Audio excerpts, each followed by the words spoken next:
Video में हम आपके आज यूपी टेट से संबंधित सारे डाउट्स क्लियर करने वाले हैं। यूपी टेट का सिलेबस क्या होने वाला है, क्या यूपी टेट का सिलेबस सीटेट के सिलेबस से आसान होता है, यूपी टेट किसे देना चाहिए, क्या हम सीटेट पास है हमें यूपी टेट तब भी देना चाहिए, या फिर यूपी टेट के पासिंग मार्क्स कितने होते हैं, क्या यूपी टेट का एग्जामिनेशन जो है क्या सिर्फ यूपी के बच्चे दे सकते हैं या बाहर के भी बच्चे दे सकते हैं। इन सभी सवालों का जवाब इन छोटी सी वीडियो में हम आज देने का प्रयास करेंगे। तो सबसे पहले हम सिलेबस के बारे में थोड़ा डिस्कस कर लेते हैं कि ये इसका जो यूपी टेट का जो है सिलेबस है वो सीटेट से आसान क्यों है यूपी टेट का एग्जामिनेशन।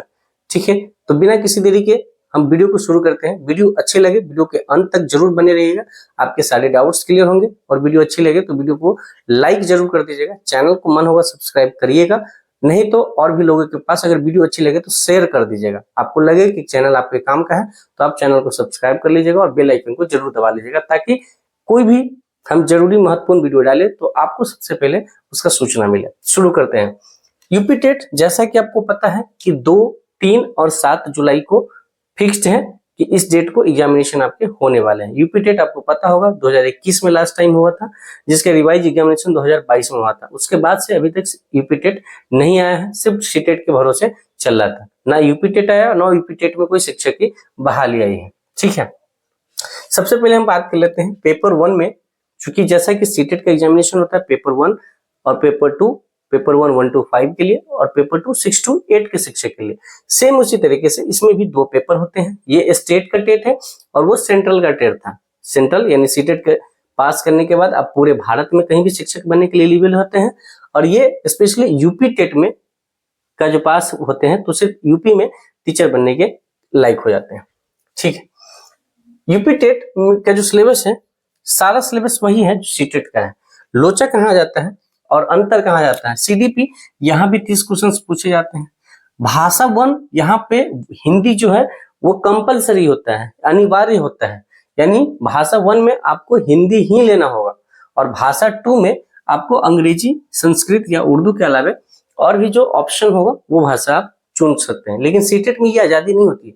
सीटेट में आजादी होती है, पेपर 1 भाषा 1 में भी आप कोई भी भाषा ले सकते हैं और पेपर 2 में भी कोई भाषा ले सकते हैं, लेकिन नहीं, यहाँ पेपर 1 में भाषा 1 को लॉक कर दिया गया है, हिंदी होगा। गणित भी यहाँ 30 क्वेश्चन होते हैं, पर्यावरण भी 30, यानी पूरी तरीके से सीटेट के जैसा सिलेबस होता है। कुल 150 क्वेश्चन होते हैं और 2 घंटे 30 मिनट का समय यानी 150 मिनट आपको मिलता है।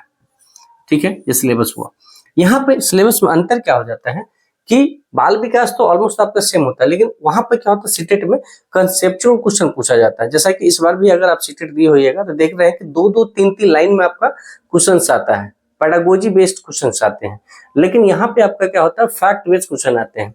जैसे वहां जीन पियाजे से कोई एक कंसेप्चुअल क्वेश्चन आपको प्रैक्टिकल तौर पर क्वेश्चन दे देगा, क्लास बेस्ड क्वेश्चन है ना, कि फलाना बच्चा है और बच्चा जो है आपका क्या कर रहा है, किसी का कॉपी कर रहा है, तो वो किस स्टेज का है ना। लेकिन यहाँ पे क्या करेगा, जैसे जीन पियाजे के अगर 4 संज्ञानात्मक विकास के चरण है तो पूछ देगा कि जीन पियाजे के कितने संज्ञानात्मक विकास के चरण है, तो 4।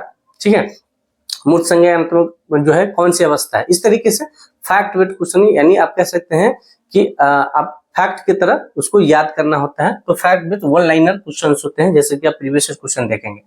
दूसरी बात, जितनी भी बाल विकास के अलावा जितनी भी भाषा होती है, चाहे हिंदी हो, दूसरी भाषा हो, गणित हो या पर्यावरण हो, सीटेट में क्या होता है 15 क्वेश्चन कंटेंट के और 15 क्वेश्चन पैडागोजी के होते हैं, उस विषय को पढ़ाने का क्या तरीका हो। लेकिन इसमें क्या होता है, आपको टोटल क्वेश्चन जो होता है ऑलमोस्ट 98% क्वेश्चन जो होते हैं सबका कंटेंट का क्वेश्चन होता है। जैसे कि भाषा अगर हिंदी है तो हिंदी में पूरी तरीके से ग्रामर, स्वर क्या है, व्यंजन क्या है, समास क्या है, संधि क्या है, प्रत्यय क्या है, उपसर्ग क्या है ना, कंठस्थ मतलब कौन से अक्षर का कौन सा स्थान है ना, ये मतलब पूरा आपका व्याकरण होता है।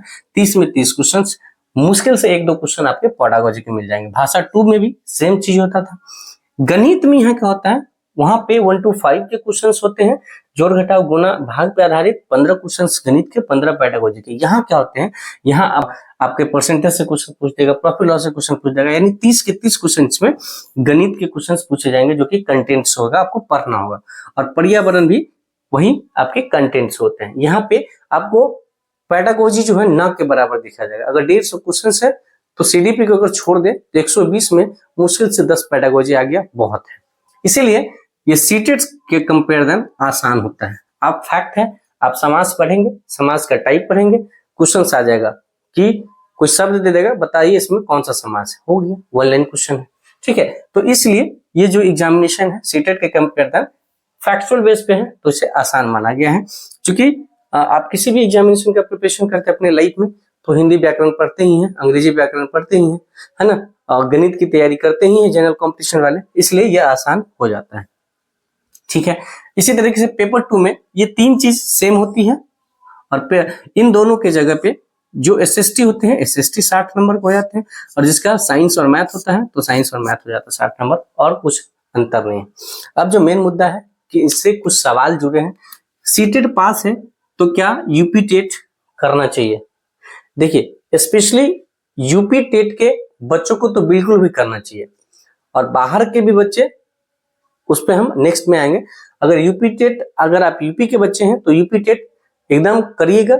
जब यूपी टेट का एग्जामिनेशन का नोटिफिकेशन आएगा तो बिल्कुल भरिएगा, यदि आप सीटेट भी पास है। क्योंकि कई ऐसे राज्य हैं जो सीटेट को नहीं मानता है, सीटेट पास है लेकिन वो सीटेट को नहीं लेता है, अपने स्टेट, उनके अपने का टेट जो है स्टेट का पास होता है उसी को लेते हैं। तो मे भी हो सकता है कि यूपी टेट जो है आगे चल के कंपलसरी हो जाए यूपी में। तो यूपी टेट अगर पास बहुत आसान है, तो अगर सीटेट आप पास हैं तो भी यूपी टेट आप दे दीजिए, कोई दिक्कत नहीं है। सीटेट से यूपी टेट आसान किस लिए है, हमने बता भी दिया कि यहाँ पे फैक्चुअल बेस्ड क्वेश्चन पूछे जाते हैं, फैक्ट से आधारित, है ना, डायरेक्ट आपके क्या बोलते हैं उसको, थियरी में क्वेश्चन पूछे जाते हैं जो आप पढ़ते हैं व्याकरण से, ग्रामर से। यूपी टेट कौन कौन दे सकता है? तो यूपी टेट आप यूपी के हैं तो भी दे सकते हैं, यूपी से बाहर के बच्चे हैं तो भी दे सकते हैं। बस फर्क इतना है कि यूपी से बाहर के बच्चे जनरल में काउंट किए जाते हैं, क्योंकि डोमिसाइल का सिस्टम है। यूपी टेट का अब बात है कि पासिंग नंबर कितने हैं, कितने नंबर अगर यूपी टेट में आप लाते हैं तो पास मानेंगे। तो जैसा सीटेट का पासिंग मार्क्स है, हूबहू यूपी टेट का भी वही पासिंग मार्क्स है। यूपी टेट में जनरल में आपके 90 नंबर चाहिए आउट ऑफ 150, यानी कुल मिला के जनरल को 60% मार्क्स चाहिए, ठीक है।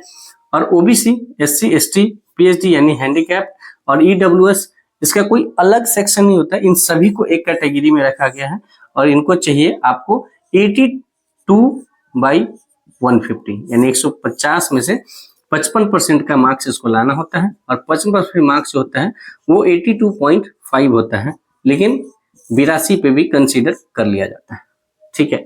लेकिन अगर आप यूपी से बाहर के बच्चे हैं तो आपको इस पे लाना पड़ेगा 90 नंबर।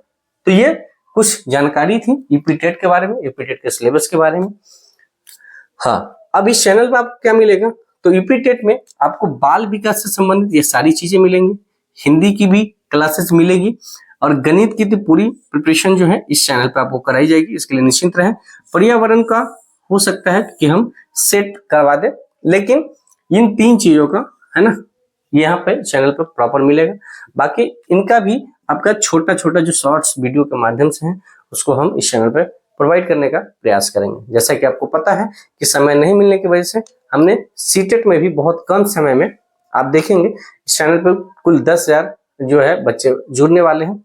तो वो इसीलिए कि छोटा वीडियो और कंसाइज वेज में, और फैक्चुअल चीज वही चीज जो आपके एग्जामिनेशन में आ रहे हैं उससे मेहनत लगती है, तो ऐसे शॉर्ट्स के माध्यम में भी हम देने का प्रयास करते हैं, ताकि आपका कम समय में आपका समय भी बचे और अच्छी तैयारी भी हो सकते हैं। तो आई होप कि आपको इस वीडियो में आप जो भी समझाना चाह रहे थे वो पूरी तरीके से समझ गए होंगे।